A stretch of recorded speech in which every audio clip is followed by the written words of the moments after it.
Hello, and welcome to the Friday Night Author Roundtable.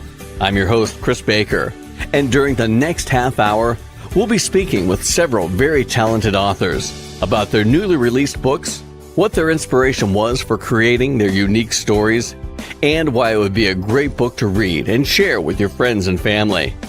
What do you get when you mix history, poetry, a great message, and a lot of adventure? Well, you get the next book we have on the Friday Night Author Roundtable. I believe kids are going to love this. The book is called Adventures to Footprints in Stone by author Brett Matheny from Christian Faith Publishing. Brett, thank you for being on the show. Thank you for having me, Chris. I appreciate it. Now, tell everybody a little bit about this story. The story is about two young children, Michael and Alyssa, who live near a lake surrounded by ancient limestone, and they stumble across unexplained footprints of dinosaurs and humans embedded in the stone around the lake, and that leads them on adventures and teaches them life lessons and the love of God. Now, what inspired you to write this story, and did you draw from any of your own personal experiences, or how did that come about? Well, I actually woke up in the middle of the night, about 4 a.m., and a poem that I titled Footprints in Stone just kind of started pouring off my hand. And I didn't stop until it was done. And then, probably 3 weeks after that, I thought, wow, I could write a story about that. And I just sat down and started writing. I got to imagine, of course, this is a book geared for kids, but I got to imagine even if like adults are reading it to kids, they'll enjoy it as well. Exactly. Yeah, I believe my book would appeal to all ages, young and old alike. The book's mostly written in rhyme, includes historical figures that I believe the readers will find interesting and entertaining, and as you mentioned, reading it to small children, I think that all will enjoy it. Now, how was it for you working with Christian Faith Publishing to get this book published? You know what? I couldn't be happier. They've been supportive and helped me all along the way. This is not something that I'm used to, and so they've taught me a lot about the process, and I'm just real happy with the way that they handled everything. Now, do you think this is something you might like to do again, maybe another book with these characters, or do you have anything lined up? I do. In fact, I've started a sequel. Started writing a couple of months ago, and but looking forward to potentially putting out another story with Michael and Alyssa. Oh, excellent. Well, we can't wait to see where these characters go on adventures next. Now, this book, Adventures to Footprints in Stone, when it's all said and done and, kids have read it or parents, grandparents reading it to kids, what do you hope is the most important message that readers get from this book? Well, in that regard, there's a message in there that I feel very strongly about, and it has to do with the first Earth Age. We were all here before, and I'm not sure that a lot of people know that. Every soul God ever created roamed this planet in the first Earth Age, and now we're here in this one, and there's a third one to come. And so that would be what my message that I'd like to get out there. I tell you what, this is going to be a fun book. Like you said, I think kids of all ages, the little ones and us adult kids are going to enjoy this book, and I encourage everyone to pick up your copy today. The book is called Adventures to Footprints in Stone by author Brett Matheny from Christian Faith Publishing. You can get your copy today, Amazon.com, Barnes & Noble, iTunes, online, the brick and mortar stores. Those are just a handful of the locations. And Brett, thank you for being on the show. Well, thank you very much, Chris. I appreciate your time, and look forward to speaking to you again when that second one comes out. For anyone who goes to church, from leaders all the way down to the average churchgoer, I think everyone's going to learn a lot from this next book on the Friday Night Author Roundtable. It's called Churchology by author Henry Leon McNeil from Christian Faith Publishing. Henry, thank you for being on the show. Thank you, sir, for having me. Now, tell everybody a little bit about your book. Well, the book is basically about the various workings that a normal, autonomous Christian church would have. The book explains various pulpit and congregational protocols that are necessary when conducting church business, and also church services deal with that part of it, too. Now, what inspired you to write this book? Where did that all start? Well, I started thinking about writing the book only after I had taught various classes on what churches should be involved in and how they should handle conflict and all of that kind of stuff. And so I started gathering material together to conduct the classes, and suddenly I realized that I had a lot of information on my computer that should be shared with others, because not only was the churches that I had been involved in were experiencing certain conflicts, I realized that from talking with conversation with other people that other churches had conflict going on too. So a major part of my inspiration to write the book was to try to have people understand what God would have us do as we work together and how we should work together in unity. Now, if you're talking about a target audience, who would you like to see this book get into the hands of? Or as I've got to imagine, this is like we said earlier, this is kind of a book everybody will learn something from. I believe so.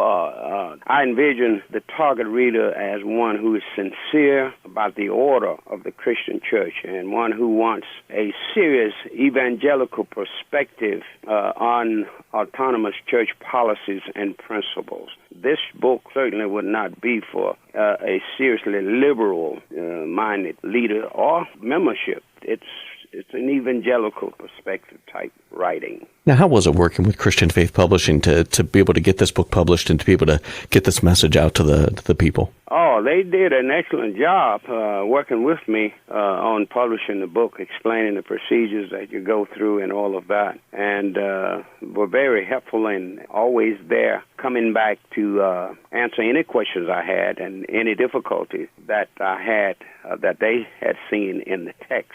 And they were very instrumental in suggesting how to write the text. When I said how, not necessarily wording, but the fonts and all that kind of things, which I didn't have the experience in. So I couldn't have done it without them. Have you thought about maybe another book down the road, or are you working on anything new? There have been 3 experiences in my life: extreme deliverance by Jesus Christ, miracles, if you will, that I'm going to write about. My experiences in Vietnam is one of them.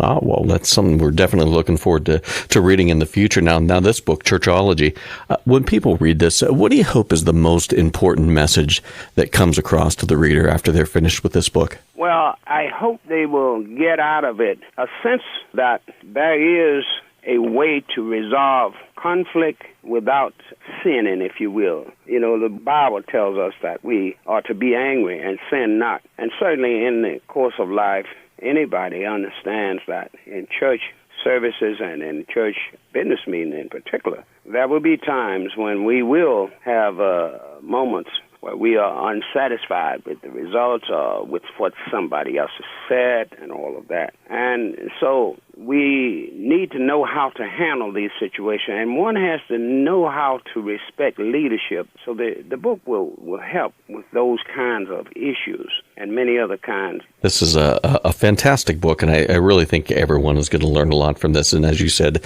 resolving conflict is so important to do it the right way, and I think this is going to do that, and I think everyone's going to be blessed for reading this. The book is called Churchology by author Henry Leon McNeil from Christian Faith Publishing. You can get your copy today, Amazon.com, Barnes & Noble, iTunes, online, as well as at the brick and mortar stores. And Henry, thank you for being on the show. Thank you, Chris. Thank you very much. God bless you. This next book on the Friday Night Author Roundtable, an exciting book that I think everyone is going to learn a lot from, all dealing with the power of prayer. The book is called Move Mountain, My Prayer Counts by author Anita Brown from Christian Faith Publishing. Anita, thank you for being on the show. Thank you for having me. Now tell everybody a little bit about your book. The name of my book is called Move Mountain, My Prayer Counts. And what generated my thought of my book at that particular time, I would pray every morning at 5 a.m. And then my granddaughter at the time, she was 2, but she would get up every morning with me. And she would just lay on the floor with me when I would pray. And she was just so intrigued with prayer. And so I have several grandchildren, and I just wanted to train and teach young people that their prayers mattered, because a lot of times in church, we'll put the children in the background, but I wanted to let them know that their prayers count and God was listening to their prayer. So that's why I titled the book Move Mountain, My Prayer Count, because I wanted them to know that God was listening and their prayers mattered as well as the adults. Now, in this book, can kind of give everybody a brief overview of kind of what they can expect as far as, learning about prayer and, like I said, the importance of it. Well, what I wanted to demonstrate, there's 4 categories in the book. One is daily word, and I kind of broke down each scripture in where the reader could literally understand some of the definitions while they was reading. Then I got word power, wanted them to know that their words mattered and that their words have power to them. And then I have another section in the book that's called empowering moments. where I use genres and people from all walks of life, how they just left an imprint on the earth. And so I wanted them to know that, you know, they got empowerment moments, they got daily word focus, and then I wanted them also to have a different prayer. So in my making of the book, the Lord just kind of transformed my mindset on how a 5-year-old would pray, or how a 12-year-old would pray, and possibly how a 17-year-old would pray. So each day, it's a 100-day manual. There is 3 different prayers that 3 different age groups would confront God with on their own level. And so that's gist of the book in 4 sections and 4 breakdowns. Now, how was it working with Christian Faith Publishing to get this book published and to be able to share this? Christian Publishing was there. They was honest with me, and they worked with me every stage. When I would, you know, submit one thing, you know, they would come in and they would let me know. So they was very helpful through my journey in writing the book. Now, is this something you maybe would like to do a follow-up to this down the road, or do you have anything else you're working on? Well, as I was writing this particular book, Move Mountain, My Prayer Account, another thought came to me. So I do have a entitlement of my next book, which will still be a sequel to Move Mountain, My Prayer Account, but it'll be Prayer for the Nightmares. And that's a prayer, another prayer journal, that different prayers in Scripture that children can pray before they go to bed. Move Mountain, My Prayer Counts.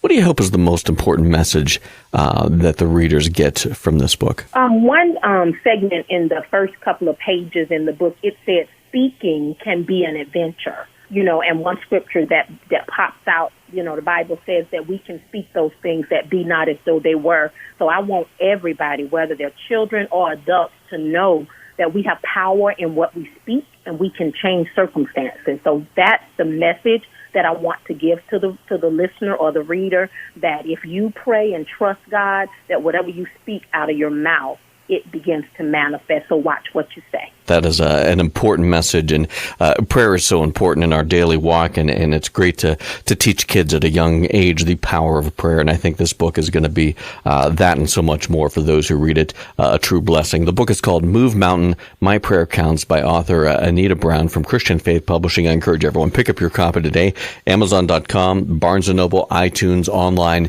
as well as at the brick-and-mortar stores, just a few of the locations. And Anita, thank you for being on the show. And thank you for having me. I appreciate it so much.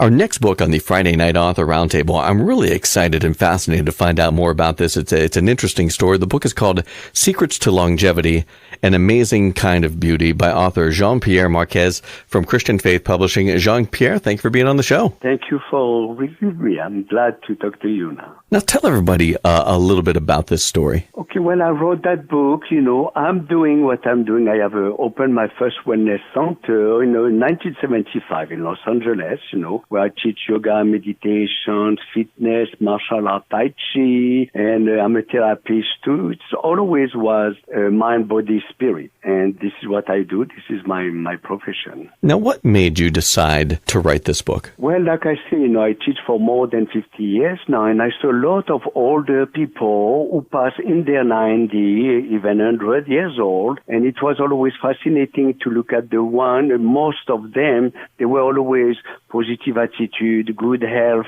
sharp mind in generally, you know.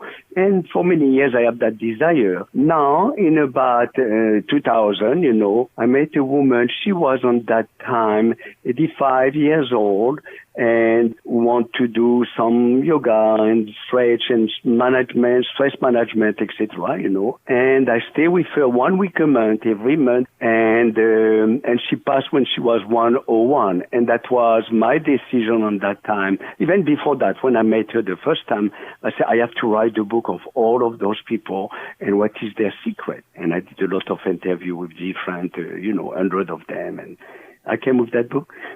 Now, I have to imagine that this is the kind of book that you would like everybody to read. It doesn't really have a target audience, or did you have a particular reader in mind when you wrote this? Absolutely not. I know that everybody can take that.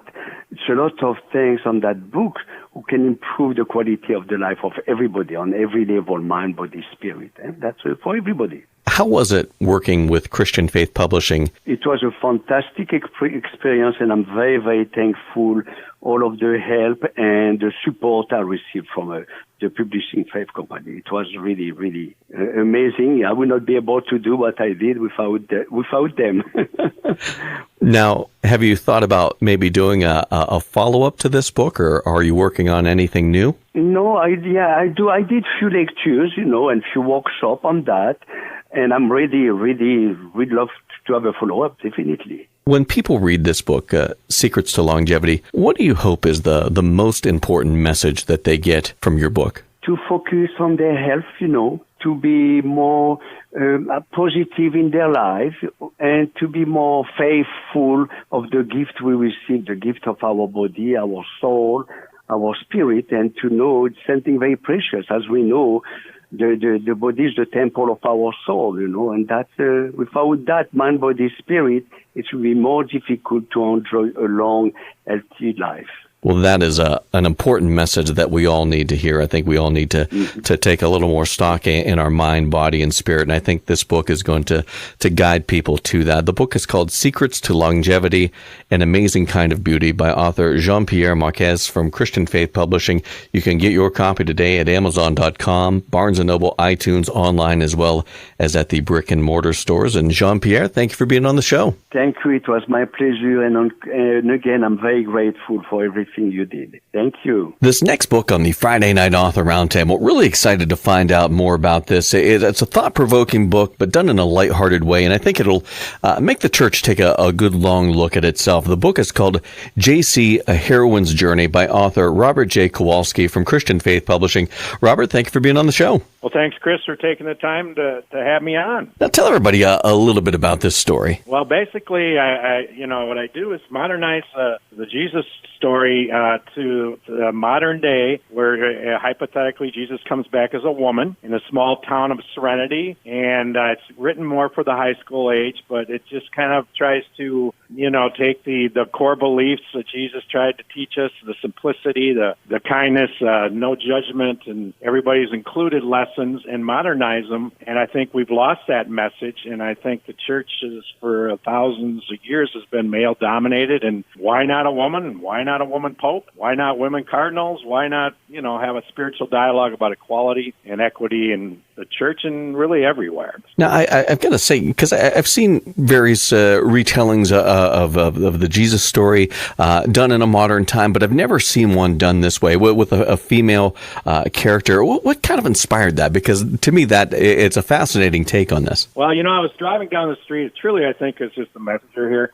I saw this van, and from the back, as I pulled alongside, it looked like Jesus' hair. It looked like Jesus driving a minivan, which was originally my title. And as I pulled up, I saw it was a woman, and she had 4 kids going, and they had a soccer sticker on the car. And I said, there's the real Christian principle. This woman, she looked tired. She, they have probably worked all day, taking the kids to soccer, maybe married, has a job. And I thought, that's the real Christian principle. But, why not? If Jesus came back, then a man, why are women not celebrated to the same extent that men are? And that's the way I kind of took it. And I just said, there's a thought. Why don't I kind of tell that tale in a lighthearted way, not judgmental, but get a conversation going? Now, how was it working with Christian Faith Publishing to be able to get this story out there and to get this idea and this concept out there? Well, I give them great respect. They were very open to it. I thought it might be a little bit of pushback, but they said, great, we'd like to tell your story. We like it. We think it's timely, and they've been really good to work with. So I've got nothing but positive things to say about that, and I'm glad they picked it up, because I want people to know that they're supporting it. There's no disrespect in this. It's all done with love, and there's some good humor in there. And I'm just trying to get a modern conversation going. It's kind of skewed towards the high school. I have a website, www.meetjc.com, where you can get a free workbook, and you can after you read the book, you can work through the workbook, and there's questions asked about your spirituality now. I'll say it this way, to be spiritual could be cool. Instead of just going to parties and getting lost out there in the world, why not make it cool to be spiritual? I hope it gets people thinking. When people read this, and I think you may have touched on it throughout our time talking, but if you could say there's a main message that you want to get across with this book and this story, what would that be? I'd simply say this, that if Jesus came back now, from how we know Jesus to be a man in sandals and robes and kind of the outcast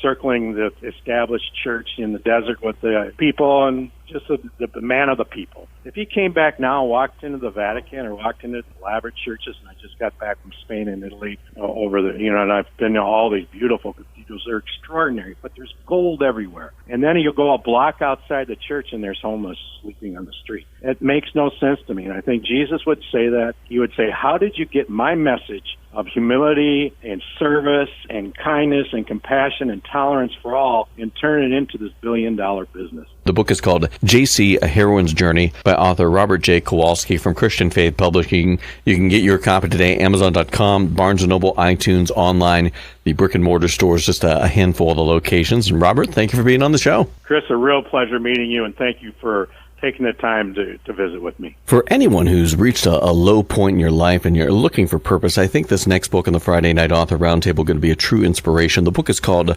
The Red Bird by author R.J. Locklear from Christian Faith Publishing. R.J., thank you for being on the show. Yes, thank you for having me. Now tell everybody a little about this story.